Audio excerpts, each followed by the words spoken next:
Greetings. This is Paul the Poke from paulthepoke.com, and welcome to This Week in Prophecy. We are March 10, 2023. Coming up this week, we got Saudis and peace, maybe with Israel. Israel and Iran nuke program. We got Israeli gas. And the fine folks in China, they've been very busy. They've had a busy week or so. So, going to jump right in. On This Week in Prophecy, the Saudis are wanting to name their terms for peace with the Israelis. And the fun thing about this is they are willing to, at this point, appear to throw away Palestinian statehood. And I think the concern is they look across the Persian Gulf and see Iran. And we're going to develop that little story throughout the week. There was a lot going on in relation to the Saudis and the Iranians. And the Saudis appear to be triangulating multiple countries. I guess it'd be more than triangulating. There's about 4 countries that are involved with the situation. I don't know, quadrangulating. I don't know. But the Saudis would like some assurances from the United States in regards to security.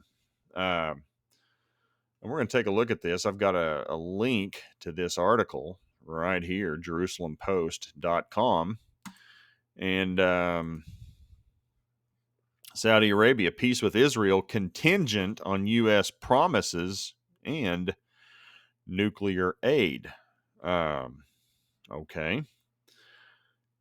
Peace between Saudi Arabia and Israel is contingent on assistance from Washington in developing Saudi civilian nuclear program and the provision of security guarantees.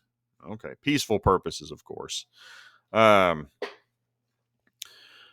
that's, Saudi Arabia's willing to come to the table in regards to peace, normalized relations with the Israelis on those two terms. Now, it doesn't look like the United States is going to agree to that. Maybe part of the Congress might agree with that, but it's unlikely that Biden and the Democrats would agree to that. But the fascinating thing is no conditions of Palestinian statehood.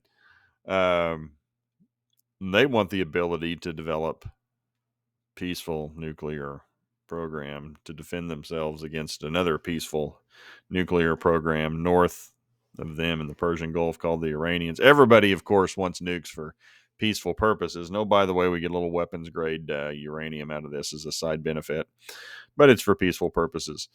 Anyhow, if you're interested in this, the main story from this came from the Wall Street Journal.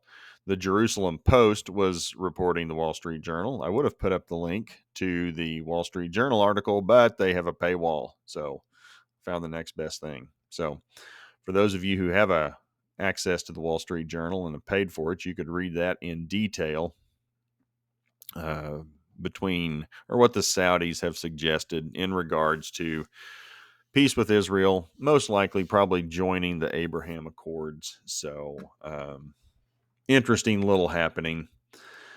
And, which goes to Israel.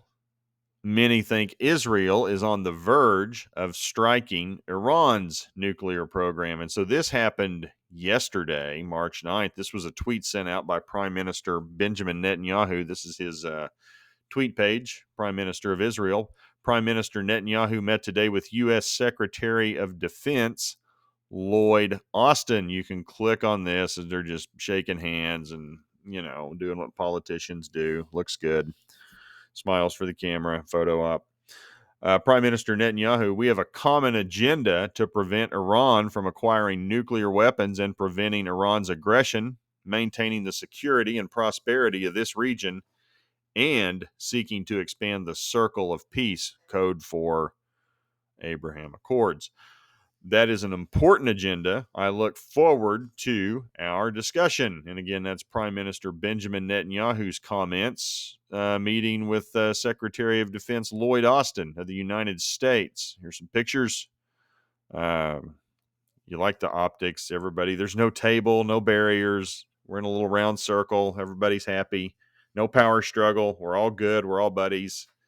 I don't know what the stuff is in the green bottle. Maybe some seltzer water or something. I don't know.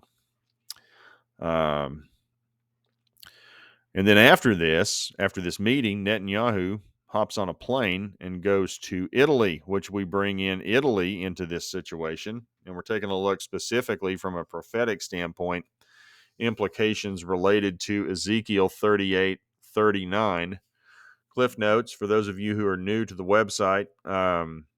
Russia, ancient Magog, will be joined by other ancient names, which most likely represent modern day Turkey, Libya, Sudan, Ethiopia region, that part of Persia, modern day Iran, will all join together to invade Israel from the north in the Golan Heights and in the mountains in the north. Prime Minister Benjamin Netanyahu, well, let me back up real quickly. They want to invade Israel for economic reasons, to steal, to plunder, to take spoil. One of the greatest spoils coming out of Israel, natural gas and oil, energy. And so Netanyahu goes to Italy and he's offering a deal. Hey, we got some Israeli gas. It's cheap. You can have some, Italy. You can buy it. Just recognize Jerusalem as Israel's capital. And here are a couple of quotes from Prime Minister Netanyahu. And then there is natural gas. We have a lot of it, and I would like to discuss how to get it to Italy to support your economic growth. Mind you, Italy's natural gas has been cut off by Putin, and that was part of the European sanctions toward Russia for their invasion of Ukraine. All kinds of economic barriers were, sanctions were created for Russia. Well, Russia says, fine, we won't send you any more gas, and they haven't.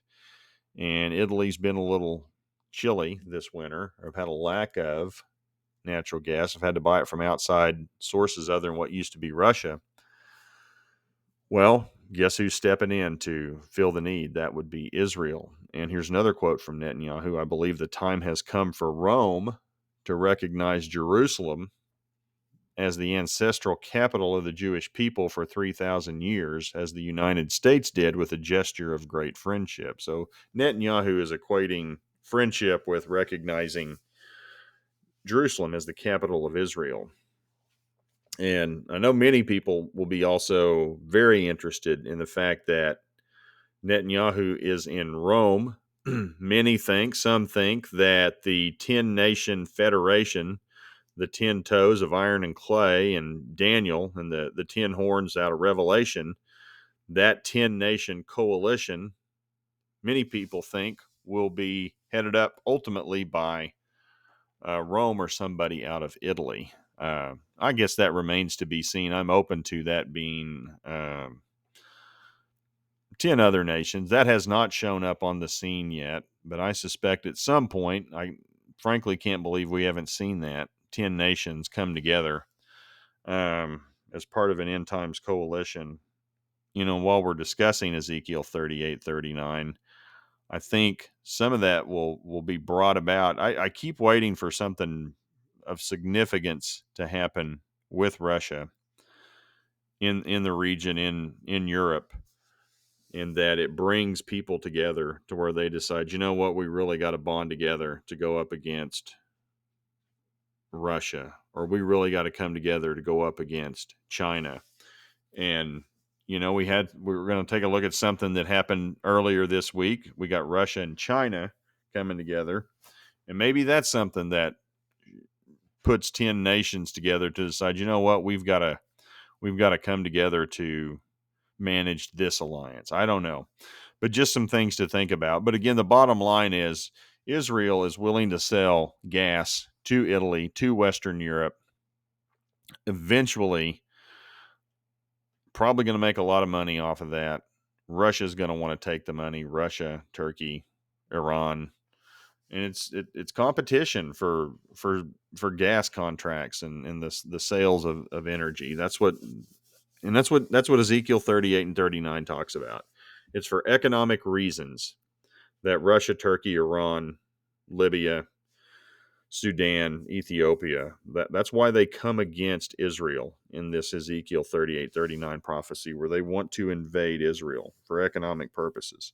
And it states Sheba and Dedan, that'd be modern day Saudi Arabia, they just stand around and watch. And we're going to talk about them later. It's like, so all these actors and all these prophecies, they are big time in the news this past week.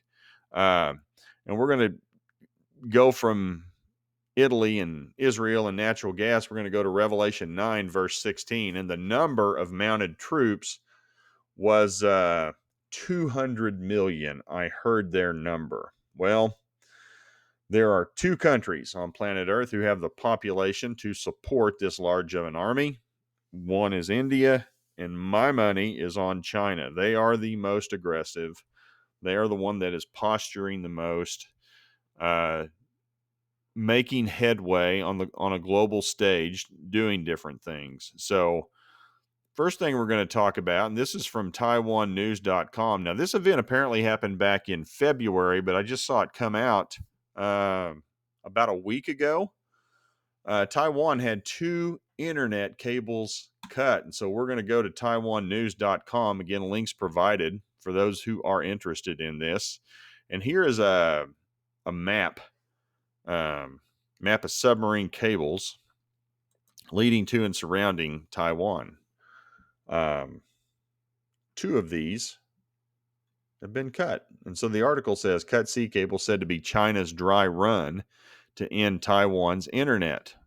Okay. Again, this is out of Taipei. One cable was cut February 8th. And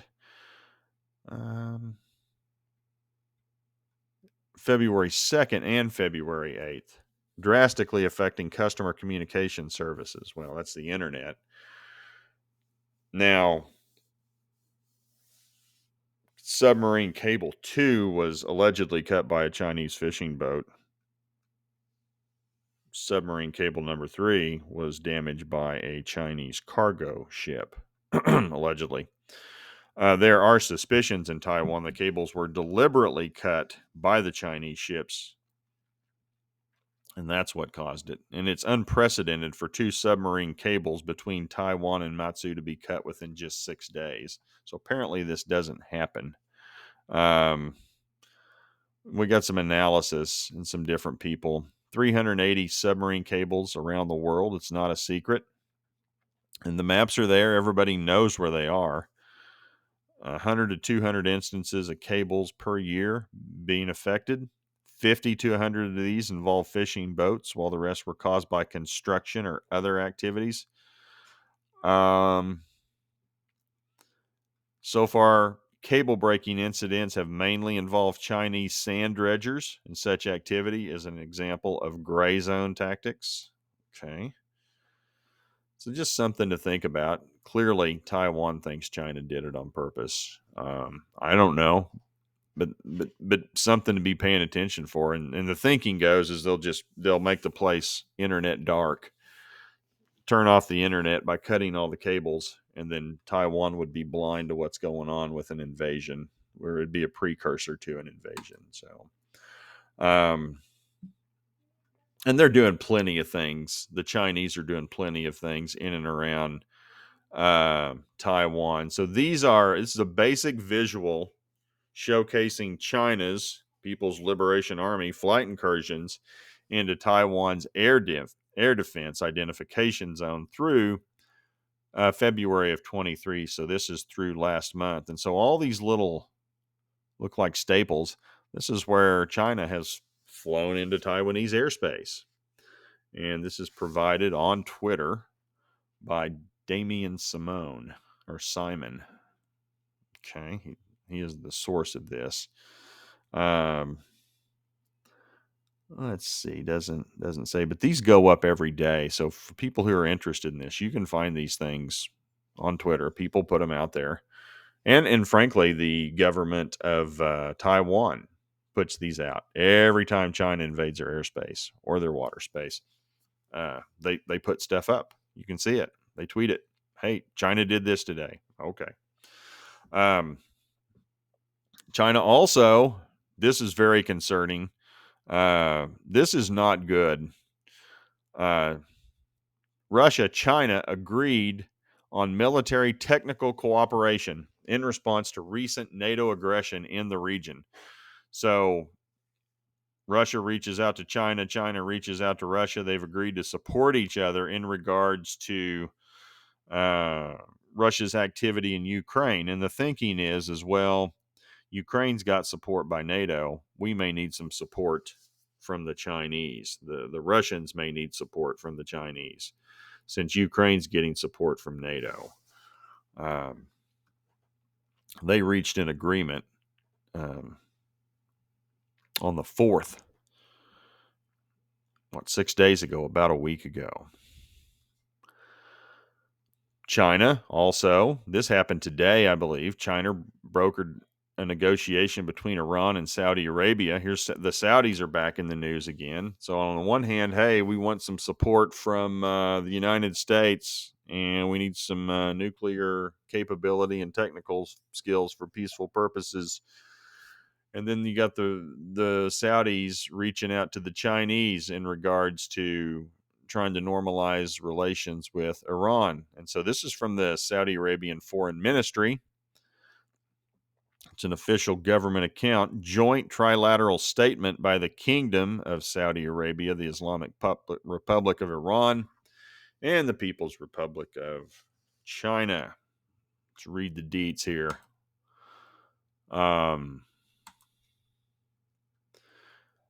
Joint trilateral statement by the Kingdom of Saudi Arabia, Iran, People's Republic of China.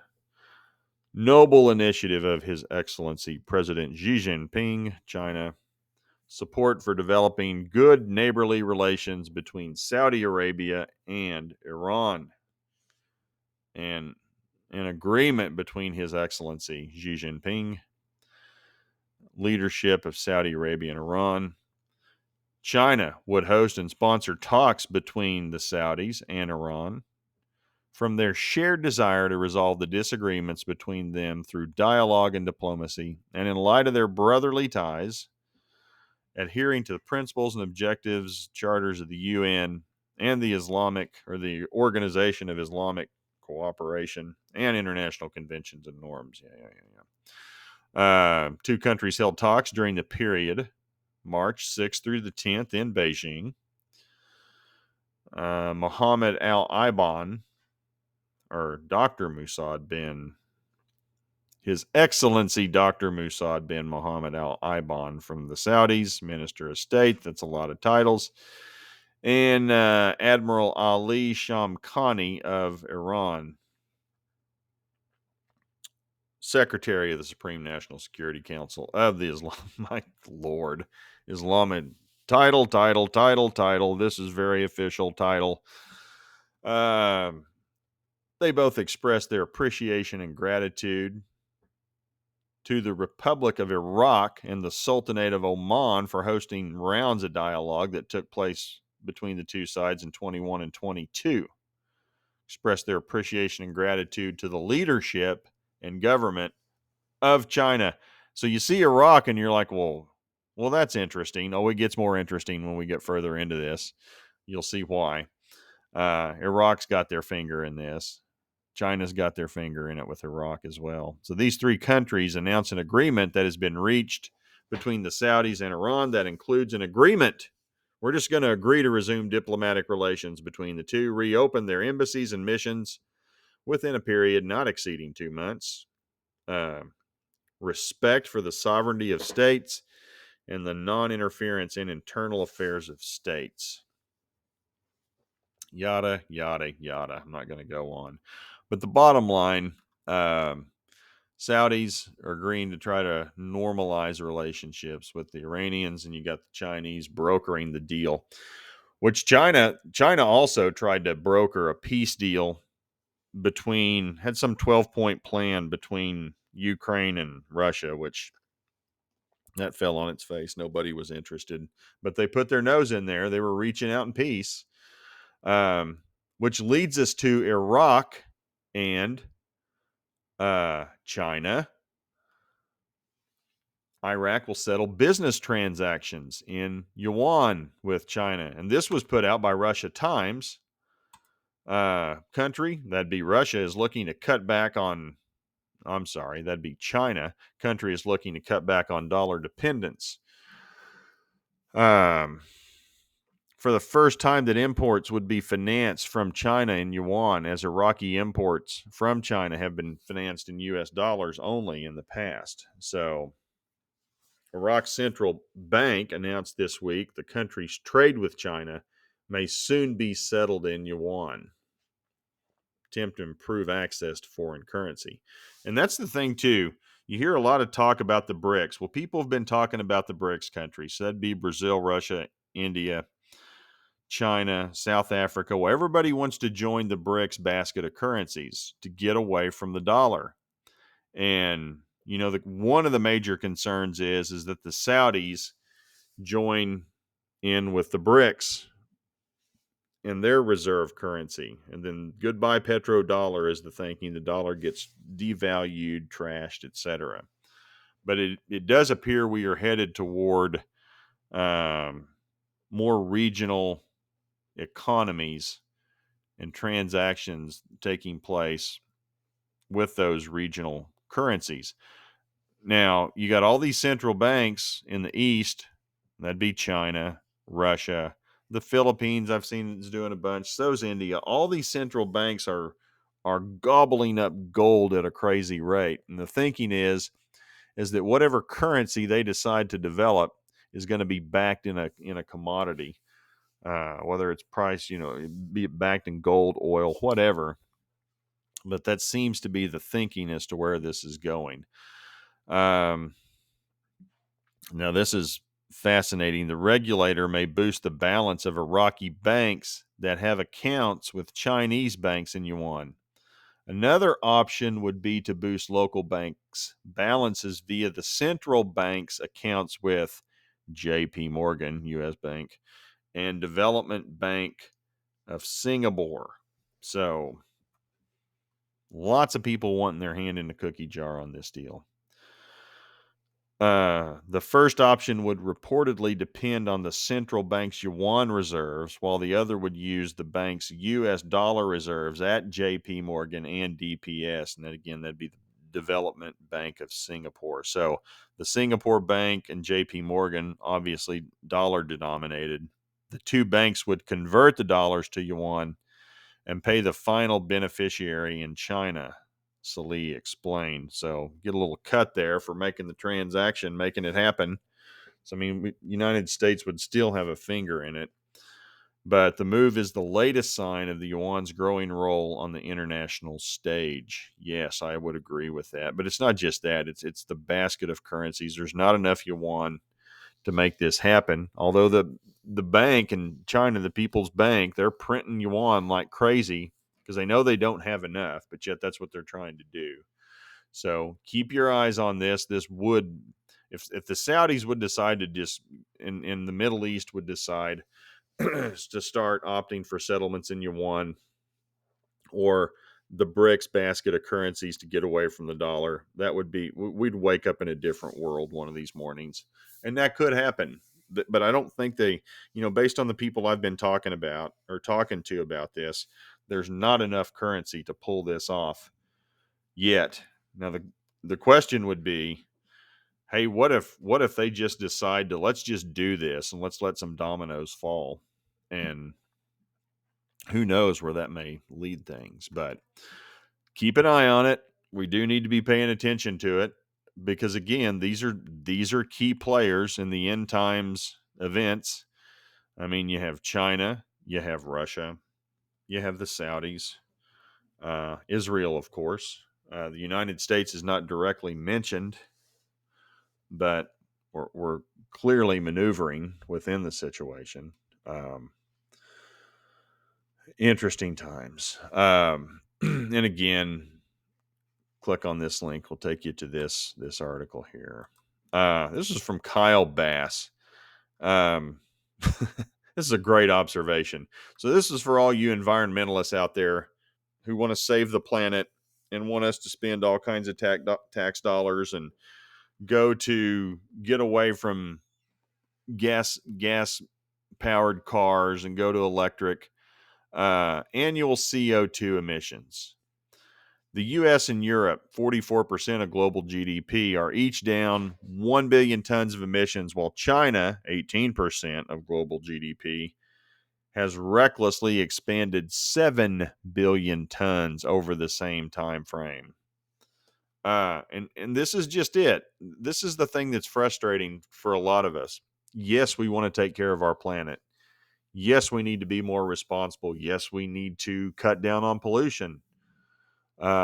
Yes, we need to diversify sources of energy. Yes, yes, and yes. And we're doing that. And we're cutting down on our carbon emissions. Us and Europe and the EU. We are doing that. But we can do this and we can get to zero. We can absolutely go to zero.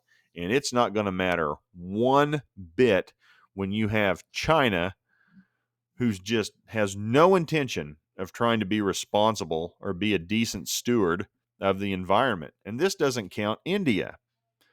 And you have two countries in China and India who make up roughly 35-40% of the population of the planet, and their annual carbon emissions are going like gangbusters.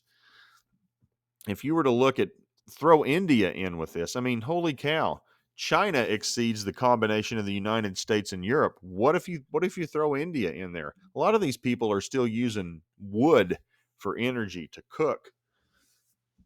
I mean, we need to get them on natural gas. Holy cow, what a difference that would make. But we can, and I heard this today too, that we have some young people who are having mental health breakdowns over the climate and mental health breakdowns over carbon emissions. Well, look at this chart and you need to come to the realization you can do all we can do and be great at it and go to zero, and you will still have China expanding and putting more junk, more CO, more carbon dioxide into the atmosphere than the United States and Europe combined. And again, this doesn't even count India, which is another big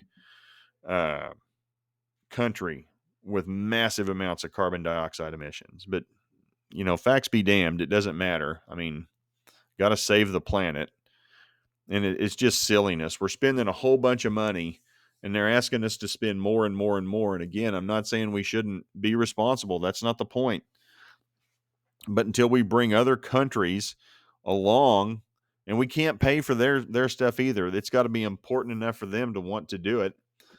And that's frankly the argument Putin's kind of living by. He's like, well, I'm willing to bet Putin's willing to bet that you know what, the rest of the world's going to need energy, and they're going to need oil, and they're going to need natural gas. And you know what? He's right, because somebody's going to have to buy that stuff anyway.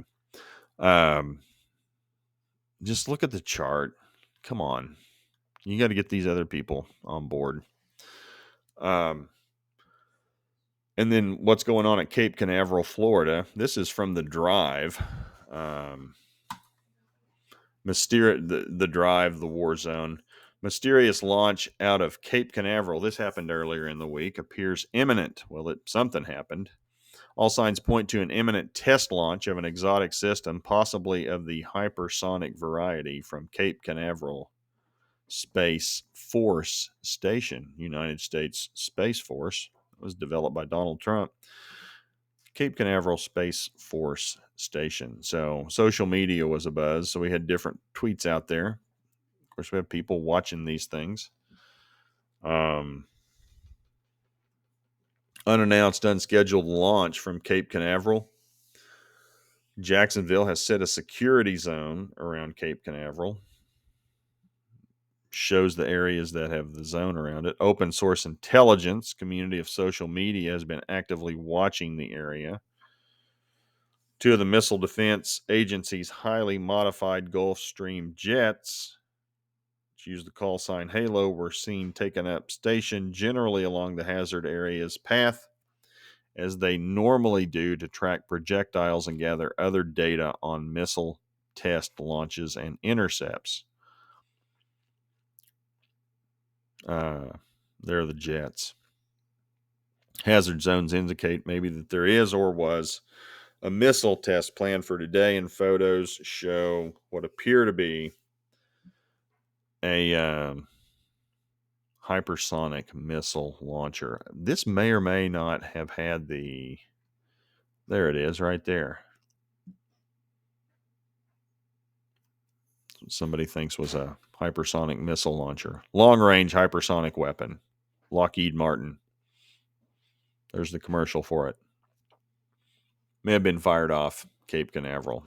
And I think a lot of that, too, has to do with Russia pounding their chest about their hypersonic missile. Hey, we got one, too. We got a bunch of them testing that out there and off Cape Canaveral. So, anyway, lots of things going on this week. Do keep in mind we have the spring feasts coming up in less than a month. This also broke today. Did not put this down. The second largest bank collapse in U.S. history happened today. Silicon Valley Bank on the West Coast. Share price was $200 yesterday. Today it's worth nothing. How many companies are tied to that? We had Silvergate. A lot of the crypto transactions occurred through Silvergate. That went belly up, I think, yesterday. And then we got a massive, one of the biggest banks. I think the sixth largest bank in America goes belly up today. They announced that this afternoon. Government expresses concern. This may be a systemic problem. Well, yeah. What was it? I saw Hulu had 25% of their cash at that bank. Well, guess what? If you are not FDIC insured, $250,000 or less, you got a problem. And what was it? 95% of the customers there had assets over $250,000. There are a lot of people hurting today with this bank. I know some of the other regional banks on the West Coast had ties. I heard there were some bank runs on 4 different banks. It's a developing story that was happening toward the close of business this afternoon on a Friday. Probably some craziness taking place today. This weekend we'll get some sort of announcement, and then Monday morning could be ugly. Or as we get into Monday, could be ugly. You got people calling for the government to bail the situation out. Bail them out, lower interest rates. We need easing of money. And oh boy, I don't see Powell doing that. He's pretty adamant he's going to continue to raise rates and shrink the money supply. Things are starting to break. Of course, when you tighten money, run a higher risk of breaking more things financially. And got to rein in the inflation, they say. Okay, it's coming down, but not as fast as they think. And then they're worried about a reflation just because of the nature of everything going on the planet. Lots to think about, lots to be watching for. So appreciate you all taking the time to watch this. Where was the other thing I saw? Okay, no, I did cover that. All right. Busy week. And again, as we get closer to the spring feast, I'm sure things will get even busier. So if you appreciate this, please feel free to share with others. paulthepoke.com. If you are not a subscriber, want to become a subscriber, type in your email address, hit subscribe. We got, 1,300 here roughly, plus about another 3,500. So I guess we're pushing about 5,000 different subscribers. All the different social media platforms put other things out. Got some guest authors. If you're interested in any of these categories, I've been writing stuff since about 2010. So we're going on our 14th year. We've been counting 2010, 13, 14 years. But, used to see something once every month. We thought, oh, this is exciting. And now it's like I'm doing videos because I can't keep up with all I'd spend all my time typing. So kind of changing format as we go. Have an economics person. Michael DeVille does a great job writing about all things economic. This economic cycles guy. Have some assistance from Dr. Charles Nenner at times from some of his things. Good stuff. Good stuff. Brilliant minds. Hope y'all listen to them. They're really good. They're some of the best in their fields when it comes to economics around the country and the world for that matter. So appreciate you guys following along. Again, feel free to share with others. More than happy to follow up on any comments. We try to respond to everything as best as we can. Hope y'all have a great weekend. Talk to you later. Bye.